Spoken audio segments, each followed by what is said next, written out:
Welcome to Barbells and Motherhood. I'm your host, Julianne Bali, owner of Motherhood Barbell. I'm a pregnancy and postpartum athleticism coach, CrossFit Level 1, and mom of 3. On this podcast, we discuss all things pre- and postnatal exercise, bust common myths such as don't lift over 20 pounds, educate about core and pelvic health, and explore all facets of motherhood. If you're a pregnant or postpartum mom that likes to throw around barbells, want to learn more about your pelvic floor and core, and looking for real research-based exercise guidance in any season of motherhood, this podcast is for you. Hello, everyone. Welcome to another episode of Barbells and Motherhood. Today, I have my friend Katie with me here today, who is a fellow pregnancy and postpartum athleticism coach. And I'm really excited to talk to her about what she's been doing. And so, Katie, why don't you go ahead and give us your background and introduction to who you are? Sounds good. Well, I'll start with, I live very rural now, but grew up in smaller towns mostly. So I grew up doing gymnastics, and that was always huge to me. And then I actually ended up starting to coach at age 13. So coaching the groups that I was in and then loved it and kept coaching. And I always had a job doing that. So that's one thing that I feel pretty strongly about. It's a great skill to have in your back pocket. So I trained and coached throughout junior high and high school. And I transitioned into kind of more running for fun after I graduated. But I kept coaching throughout university, and I went and got my history degree and my teaching degree. Still coaching all the way through. And then I ended up getting a teaching job in a really small town here in Alberta. And I taught kindergarten, and this kind of all comes full circle for me because I love kindergarten because the curriculum is like a play-based developmental context. So we're taking kiddos from like the very foundation and building them up. And there's a lot of like strength and fine motor development that goes on, even aside from what's in the curriculum. So that kind of replaced my coaching need, I think, too.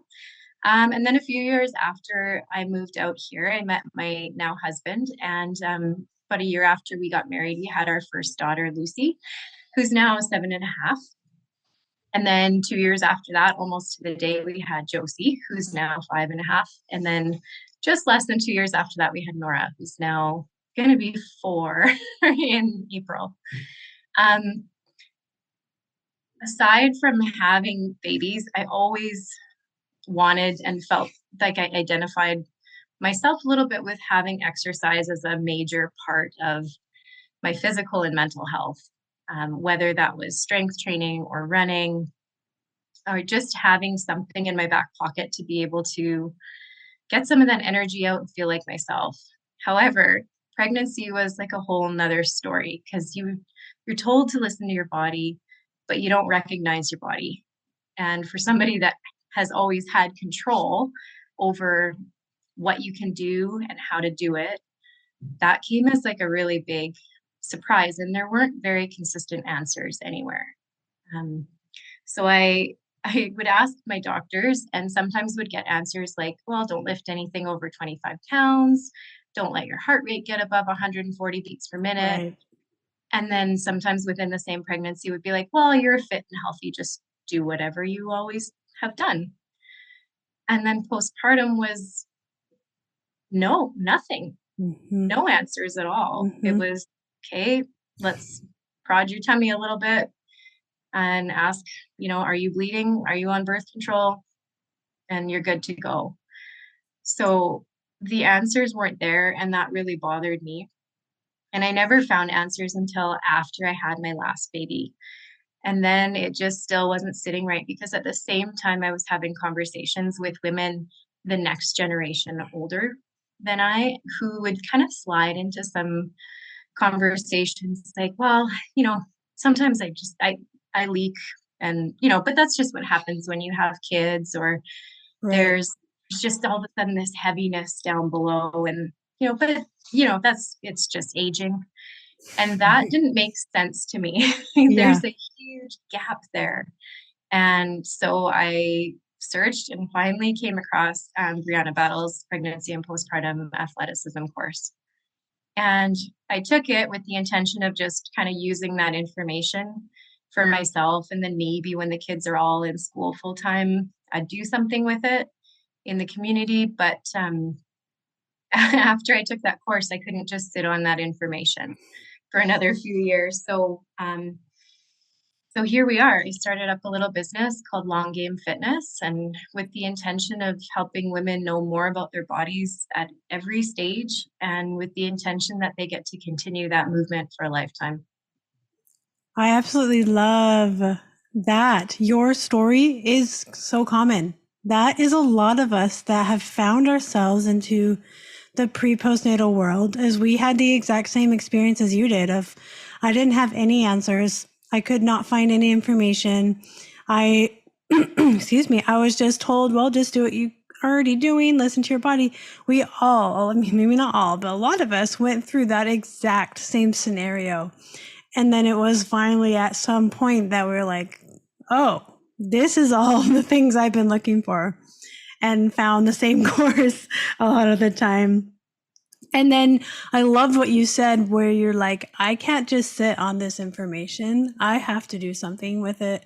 And that fire gets lit under you, and you want to like change the world and help every single mom and talk about pelvic floor therapy all the time. And, you know, and so I know that that's a lot of people's story. And I love that you have been able to start your business and be able to help more moms in your community and be on Instagram and be able to be in this community of a lot of us coaches that really want to help a lot. And you and I met in person in September.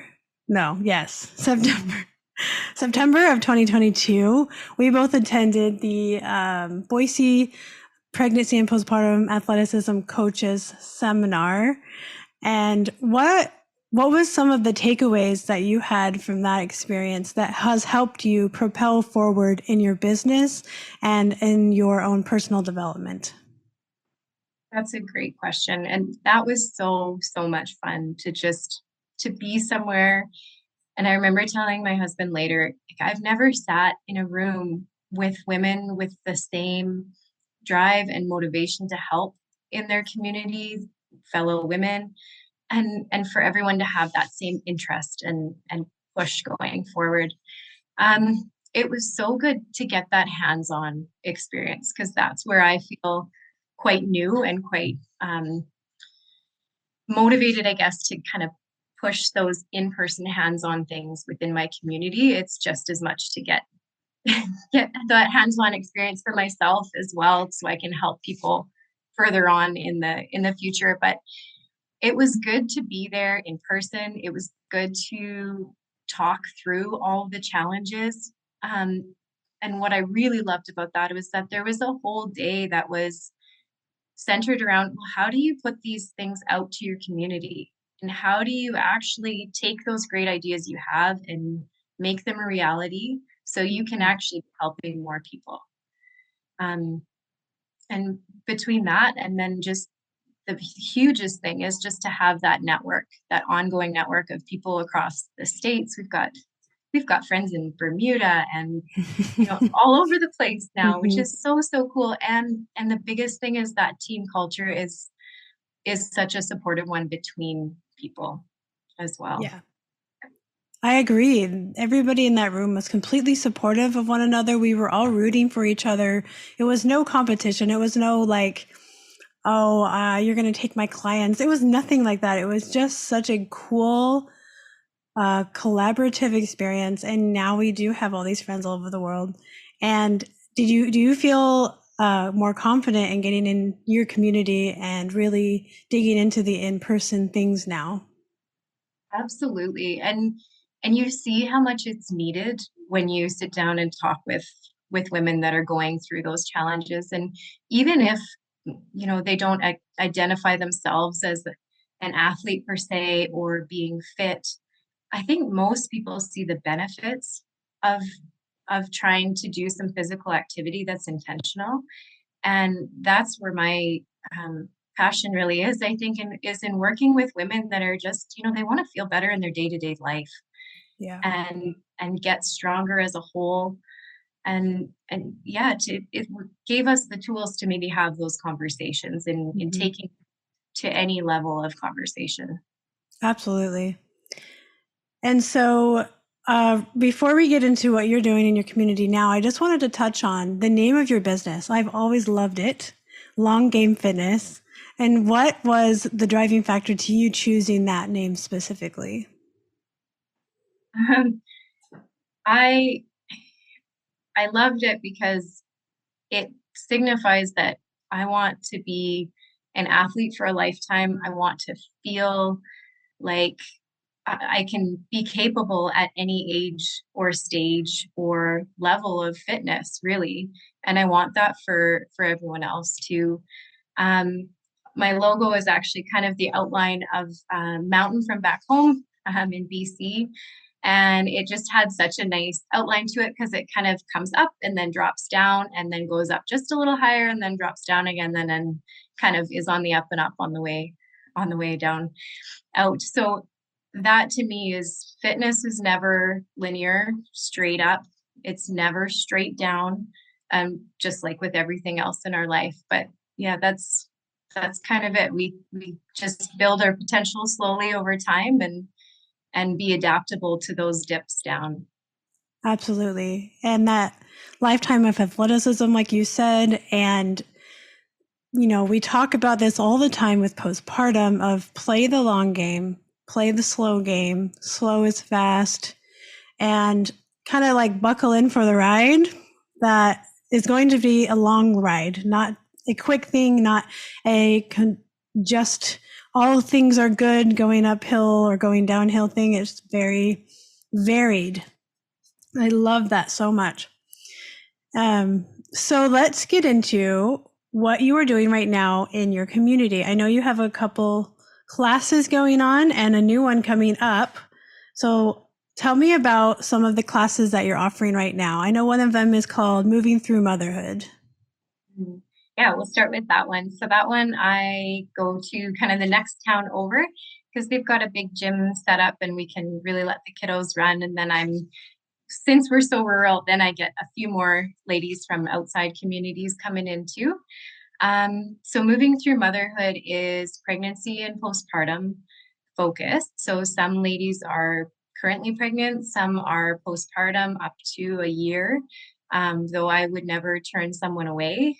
Um, so I've paired a mini lesson in with a workout. So we start the day by going through what's your core and pelvic floor? What's it good for? Why do we care?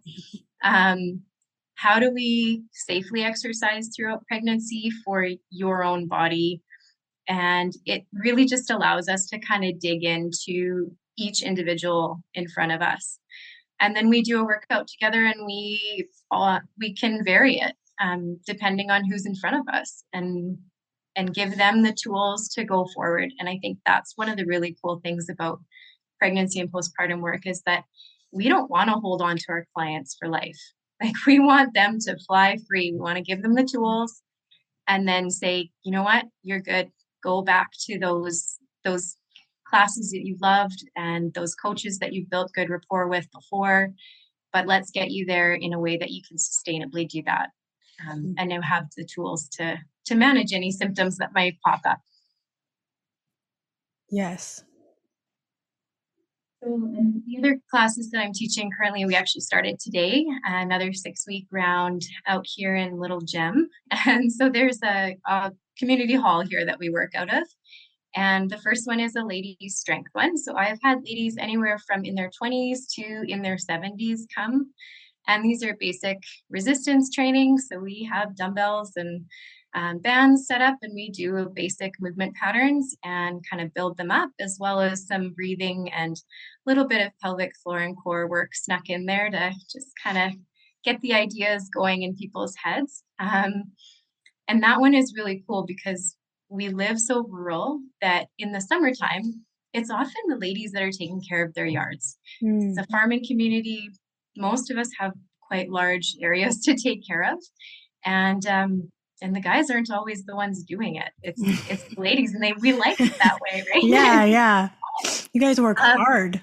yeah. But what happened the first time I ran this session is that some of these ladies, you'd see them in the summertime, and they were carrying like a huge watering can on one side and a hose on the other, just as you drive past their place. And then at a workout class, we're picking up like a 3 pound weight or a 5 pound weight. And I think slowly we're getting there. Everyone picked up a 20 pound weight today, which was exciting to kind of Yes. carry around. And so just that confidence, and also those connections built between, hey, you're already doing this. How do we Right. challenge it so it gets easier? Right. That strength training is so vital, in my opinion, for life. Because like you said, you're already doing it. What if we get you stronger? What if we make your day-to-day life easier because you are lifting heavier in your workouts? And I love that you are serving those women in that way, because it is so important. And then that is one less thing that they have to worry about, is that they won't be able to feel like they can't face a physical demand that's faced them, because they can, because they've practiced it and they've trained it. So I love that so much. Absolutely. Thank you. Yeah. And then your next one, I'm really excited to talk to you about. And I think that this is something you feel really passionately about, the program that you're starting called Girls Who Lead. Yes, this one is an exciting one because I've got a daughter in the same age category, and it was actually that kind of brought this idea to life, because suddenly she was pulling out a gym class, didn't have the confidence there, and that's not, there was no real anything that happened. It was just this sudden kind of pullback and lack of confidence there that really isn't warranted, because all of our kiddos are so capable and they're strong and they can do all those things, but for whatever reason, it just wasn't feeling good. And then I kind of did a little bit more digging into what's offered in the community right now. And online, there's been some studies about post COVID numbers in young girls coming back to sport, and the numbers are quite staggering, that girls just aren't returning to sport post Interesting. COVID. Yeah. And at 11 years old, that number really tanks. And it's happening with boys as well, but girls more so at this point. So kind of this is where we start. And Yeah. so we started with a young age group with Girls Who Lead. So it's age 7 to 9. And we kept it quite small because we're pairing leadership skills and communication alongside confidence and movement. So it just so happened that there was this lady that I was talking to about another event, and I happened to mention this idea, and she said, "Oh, I was taking some leadership courses or before COVID happened, and then I never got to use them." So she kind of stepped in and volunteered to help with the other side of it.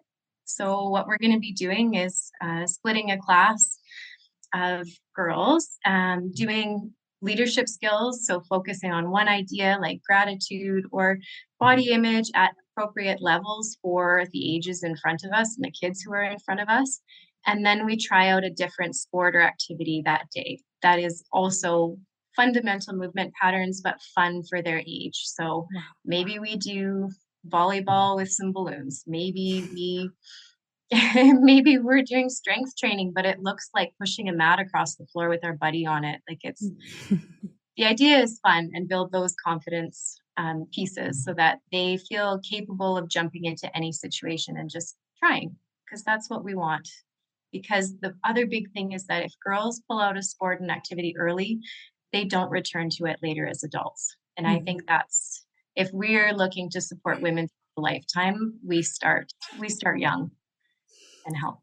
That is so, so important. And what a blessing for those girls in your community to be able to have this program. And I really hope that it grows for you guys and that more people can sign up and do it, because I feel like if I was their age, that I would have, well, at my age, at their age, I would have really benefited from something like that because I did not have confidence in sport. And that's fine. We all have different areas of interest. Mine was just that I was super interested in music, so I focused on that. But you're right. I did not ever return to sport until I was an adult. And because I was focused on music, but yes, because I liked music, but also I lacked the confidence to know that I could do it. So I was under the impression that I wasn't physically capable of playing sports because I tried soccer and I didn't like it. And I had a lot of anxiety when I played because of it was just a lot going on. And so I was like, it made me think, well, I just can't play sports, I guess. It's just not for me. And so I stuck to my music, which is fine. Like I was very successful in my music lessons and music career within my life.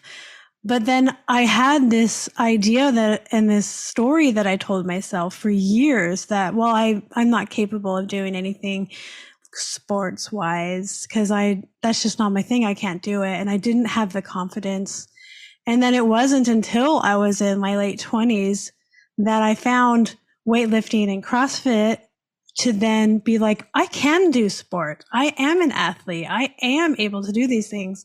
And what difference would it have made to be able to have a program like y'all's, to be able to change that story and to be able to show me the importance of sport in my life? Because it's not just, oh, it's a good thing for you to do because it's an activity you can choose. It's more like, well, we want to have a lifetime of athleticism, right? We want to have our bodies be healthy and strong and understand that we're capable of moving them and confidently. And so I just think it's so cool that you guys are doing this program. And do you have any other comments about it? Yeah, actually, we reached out to our superintendents of schools, and they were really excited and happy to Oh, send it out awesome. to teachers. And we've had really, really good reception from the community. Actually, we had opened it up to 8 to 10 spots, thinking that that was, a good number to start with, Yeah. and doable to fill. And it actually filled within the first day. So Oh my we, gosh. That's so cool. yeah, it's been good reception. So we've opened it up to 15 spots. We've got one left. And then there's two other parts. One, well, I should have mentioned first and foremost that I'm so, so excited about.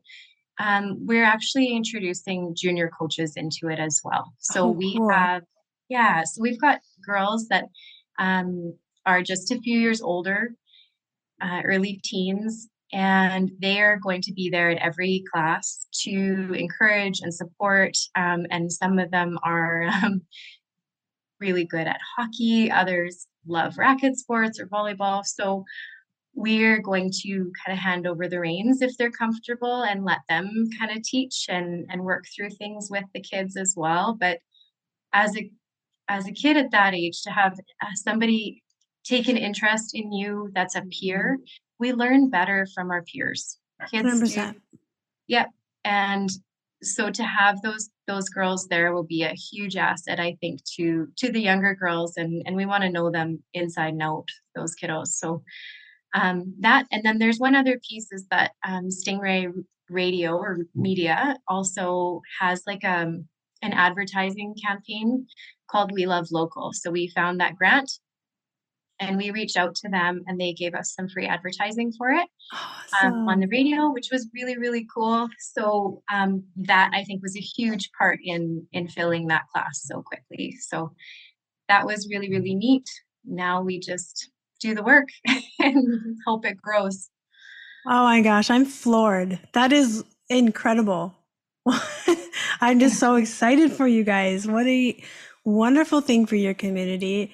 And it really goes to show that if you want to make a difference and you want to do something, you can. And you are. You are doing it. You are acting. And one of the things that I was thinking about earlier, I was thinking about like passion. Like we have all this passion for the things that we do as postnatal fitness coaches. We have all this passion about educating women. And then I thought about how, you could have that passion, but then you can just not do anything about it or just think about it. But then, or you can do exactly what you're doing, where you're like, no, I'm going to get out in my community. I'm going to lift up and serve and figure out what I need to be doing to serve. And I think that is incredible. Thank you. Yeah, I think as a generation, we've gotten to we're too comfortable, and it's scary to take those steps for sure. Yeah. But if we don't, then who? So it's kind of time for us to bust out of that comfort zone a little bit and take those little steps forward for sure. Yes. So one more question is, how did you overcome imposter syndrome? Because I feel like a lot of us go through that when we first enter a new phase of life or a new career, especially if we're online and we're posting. How did you overcome that? Or how are you overcoming it now? I think it's a daily thing, isn't it? Like in some days are harder than others. There's days where you feel like I know nothing, and how can I be asking to help people and I know only this much? And there's always going to be somebody that knows more. But when we step back and realize that what we have to offer is also going to be more than somebody else might know, and it doesn't take much to try and help. And the other thing is that I truly believe that little steps forward, you can get a long way. Like we've talked about it too. If we think back a year ago on all of this, this would have felt crazy. Would you have ever thought you'd have a podcast talking about this stuff? Definitely not. It's neat. So I think one foot in front of the other and little bricks laid, and we'll have a good foundation, and we can keep building. Absolutely. And then I just love how all of this always ties to pregnancy and postpartum, that we just do a little bit every time. And it continually grows, especially in postpartum fitness when, it feels like a huge mountain to climb and it's just every day, just little things every day. Definitely. There's been a lot of cool things that have happened by just taking baby steps and progressing and knowing that if you're not quite there yet, that's okay. Because sometimes I feel like we compare our chapter 2 with someone else's chapter 50. And we're like, oh, I'm never going to XYZ, or how do they have the confidence to do this? But then, you keep, ticking along through your chapters, and all of a sudden you're at chapter 35 and you're like, oh yeah, like this is no big deal. I can do this. And so it goes for everything, right? Yes, absolutely. I am so pumped for all the things going on in your community and how you're just digging in and serving and helping and lifting. And I look forward so much to hearing about how the Girls Who Lead goes for you, as well as the other programs that you're running. Where can we find you on Instagram or anywhere else on the internet? Sure. I'm on Instagram mostly, and sometimes Facebook shares it, sometimes it doesn't on that page, but long.game.fitness is my Instagram handle, and www.longgamefitness.com is my website. So you can reach out to me anytime. Yes, absolutely. Thank you so much for joining me today, and thank you so much for joining us today on this podcast, and we look forward to another episode soon.